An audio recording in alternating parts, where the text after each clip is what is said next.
داستانی که واسه این آقا پسر پیش اومده ازدواج کنه با یه خانومی توی ایران، این بلا سرش اومده. تا آخرش با هم دیگه بریم ببینیم چه اتفاقی افتاده. سلام، وقت شما بخیر. من جوونی هستم که 16 سال تو آلمان زندگی میکنم و تصمیم گرفته بودم تشکیل خانواده بدم. بعد برای من یک کیس مناسب پیدا شده بود، یک دختر خانومی معرفی کردم واسم تو افغانستان. این دختر خانم برای که ما کاراش انجام بدیم بیاریمش آلمان، مجبور بودیم اول اینا رو بیاریم ایران، ساکن ایران باشن، چون ما تو افغانستان سفارت آلمان نداریم. بعد ایشون رو آوردیم ایران، ساکن ایران شدن. ما اونجا کاراشون رو کردیم برای سفارت آلمان. بعد 2.5 سالم طول کشید تا کاراشون انجام شد و ویزاشون رو گرفتن بیارن. تو این 2.5 سالم من چند دفعه رفتم مشهد باهاشون آشنایی بیشتری پیدا کنم اینها. بعد کاراشون هم پیش میره. تو این 2 سال علاوه بر این چقدر اتفاقات دیگه افتاده؟ اولش مشکلی با هم دیگه نداشتی؟ نه، اول هیچ مشکلی نداشتیم. وقتی تا زمانی که برسن اینجا هیچ مشکلی با هم دیگه نداشتی؟ یعنی کاملا دوست دارم، عاشقتم. آره، قشنگ این جمله ها رو قشنگ میگفت. حتی اینجا تصویری تو خیابون، ماشین، خونه همه شاهد بودن. مثلا عشقم، دوست دارم، تصویری، اینا همه اینجوری میگفت. شما هم فکر میکردی که همه چیز اوکیه، همه چیز اوکیه، زندگی خوب خواهم داشت. بله. بعد رسیدم فرودگاه چه اتفاقی افتاد؟ دقیقاً بعد از اینکه ببینین اینو میخوام باهاتون دقیق تر بگم. ویزش که اومد، وقتی که از تهران برگشت مشهد، 2 هفته این اصلا با من صحبت نکرده بود. میخوام جزئیات اینجوری بگم چطور میشه منی که مثلا 2 سال زحمت کشیدم، سختی کشیدم توی آلمان، توی ایران، به محضی که ویزاشو گرفت 2 هفته این با من نه تماس داشت نه پیام داد. الان ارتباطی دارید با ایشون؟ الان نه. بعد از اینکه یعنی بعد از فرودگاه دیگه شما ایشون رو ندیدید؟ نه، وقتی که پاشو گذاشت آلمان 1-2 دفعه تماس داشتیم با هم دیگه. بعد از اون دیگه گفت میخوام فکرامو بکنم. رفت که فکراشو بکنه. تا الان که الان من دارم با شما صحبت میکنم هیچ خبری، نه پیامی، نه زنگی از هیچ کدومش. الان با این اتفاقاتی که افتاد دوست داری با خانمی که تو ایران هست یا ایران یا افغانستان است بازم ازدواج کنی با چنین آدما؟ چیزی که تجربه کردم به هیچ عنوان دیگه نمیتونم راهی که قبلا رفتم و دوباره تکرار کنم. حالا به نظرت زن ایرانی خوبه یا زن آلمانی خوبه یا زن اروپایی خوبه؟ کدومش اگه بخوای واسه زندگی ازدواج کردن انتخاب می‌کنی این بار؟ هر کسی معیارای خودشو داره. ببخشید البته من نه، خواهش می‌کنم. هر کسی قوانین اینجا رو رعایت یک نظری داره. ببینین خانم ایرانی ویژگی‌های خودشو داره، خانم افغانی ویژگی‌های خودشو داره، اروپایی هم که اینجا هستن زندگی میکنن، ما شما اینجا تقریبا زندگی میکنیم باهاشون آشنایی داریم. هر کسی یک جور سلیقه و آشنایی داره. ولی میخوام ببینین راحت باهاتون درد دل کنم. خب خانم افغانی که میگیریم، خانم ایرانی که میگیریم، چی میخوان؟ طلا میخوان، خونه میخوان، ماشین میخوان. اما اینجا ما داریم با شما زندگی میکنیم. آیا خانم اروپایی از ما چیزی خواسته؟ نه، هیچی نخواسته. پس با یه شاخه گل هم ما بریم بایش کنیم اینقدر ناز نمیکنه. ولی به نظر من ایشون آینشرنکون داشتن. بچه آینشرنکون میشه یک اجازه است بگم اینو؟ اجازه است؟ ایشون یک مشکل شنوایی داشتن. ایشون یه مقدار اگر الان استرسی هم دارن که بخواد دستشون داره میلرزه، هیچ مشکلی نه. ایشون شاغل یکی از فروشگاه‌های بزرگ هستن اینجا. بعد ایشون تحصیل کردن، آبیتوار اینجا کردن.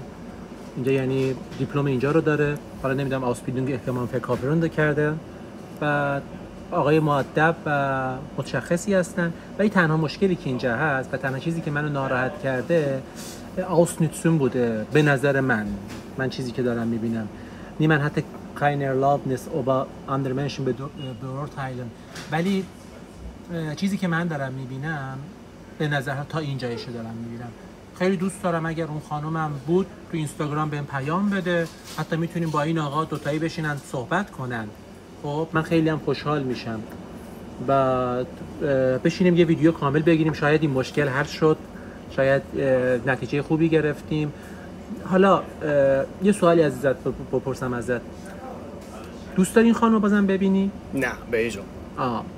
اگر ایشون پیام دادن تو اینستاگرام به من یا ویدیویی فرستادن، من اجازه است با شما کانتاکت کنم و بفرستم ویدیو رو باهاتون با هم یه قرار. من دوست دارم اگر چیزایی یه بار با هم دیگه بشینید صحبت کنید از نزدیک. و ایشون هم حرفشو، نظر من اینه.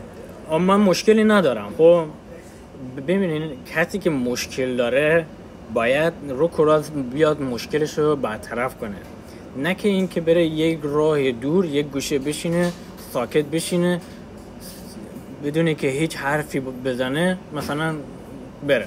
شما اقدام قانونی واسه ایشون کردید یا نکردید؟ بله 100%. یعنی آنسایگه نوشتید تو پلیس؟ بله. حالا من نمیدونم داستان چیه. اگر این خانومی که هستن، من اسمشو به خاطر داتون شوت نمیگم ولی حتما صدای همسرش رو میشناسه دیگه، خوشحال میشم پیام بدن به من و با هم بشینیم صحبت کنیم. شاید ایشون هم یه حرفایی دارن واسه گفتن.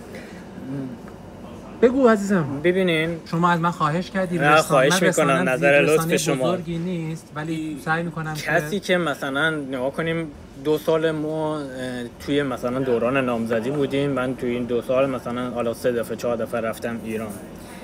اگه کدام مشکلی می بود باید توی ایران مثلا میگفتن ما مشکل داریم یا مثلا ما تفاهم نداریم یا مثلا ما به درد هم نمیکنیم. اونجا مثلا میتونید کار راحت‌تر پیش بره یا مثلا توافقی آدم مثلا میتونه از هم جدا بشه. اما این که نه بیای قربون صدقه بری و عشقم و عزیزم و دروغ چیزی هست، آره دروغکی چیز کنه بعد بیای تو فروگاه یهو مثلا ببینی خدا لعنت کنه کسی که با احساسات خانواده، نه یک خانواده چند خانواده بازی کرد. با مادرت صحبت کن، خیلی خوشحال میشه بدون که صورت مادرت نشون بدم. دوست دارم اگه درد دل مادرت باشه من پخش کنم. حالا نمیدونم اگر میتونم بدون که چهره از ایشون باشه خوشحال میشم، درد دل ایشون رو چیز کنیم، چون ایشون یه مادرن. واسه من مادرها خیلی عزیزن. من خیلی، چون ایشون یک مادرن و یک خانم هستن و یک بانو هستن، به خاطر اون ایشون واسه من، با اینکه ندیدمش، واسه من خیلی قابل احترامن. میگم من خیلی احترام خاصی واسه بانوان، فرقی نداره چه ملیت هست، علاوه خصوص مادرها دارم که چون واقعا میدونم مادر با دردی که بچه رو به دنیا میاره، واقعا من میدونم چی شده. حالا نمیدونم، هر کسی که دوست داشتید این ویدیو رو دست به دست کنید شاید برسه دست این خانومی که هست. شاد و خرم باشید. حرف دیگه هم داری بزنی؟ ببینین اتفاقی که مثلا برای من جوان افتاده، میخوام بقیه دیگه مجردا دیگه پسرها و مردا اینو تجربه نکنم. واقعا دلم به قدری شکسته، دل یک مادر به قدری شکسته. اصلا زندگی ارزش هیچی رو نداره، ولی به خاطر یک اروپا اومدن، به خاطر یک آلمان اومدن ارزش هیچ چیزی رو نداره. آقا مرسی ازت که وقت گذاشتی. حالا خیلی ممنون. ایشون منو دید گفت این کارو انجام، گفت خواهش کرد، گفتم مشکلی نداره. حالا من مدیای خیلی بزرگی ندارم. مرسی که هستید همتون، مرسی که گوش میکنید و شاد و خرم باشید. این ویدیو رو بفرستید دست به دست، شاید برسه دست این خانم. اسم این خانم چی بود؟ کوسکیشو. فقط اول اسمشو بگو و اول اسمش و اول فامیلیشو بهم بگو، کاملش نگو لطفا. سمانه. سمانه خانم. سمانه خانم، حالا این ویدیو دستت رسید تو اینستاگرام، هر جای آلمان هم که هست. آره من امیدوارم که حالتون خوب، اولا یک آرزویی که من واسهتون دارم ان شاءالله خوب باشید و خوشحال میشم تو اینستاگرام بهم پیام بدید که یه ویدیو هم با شما بریم.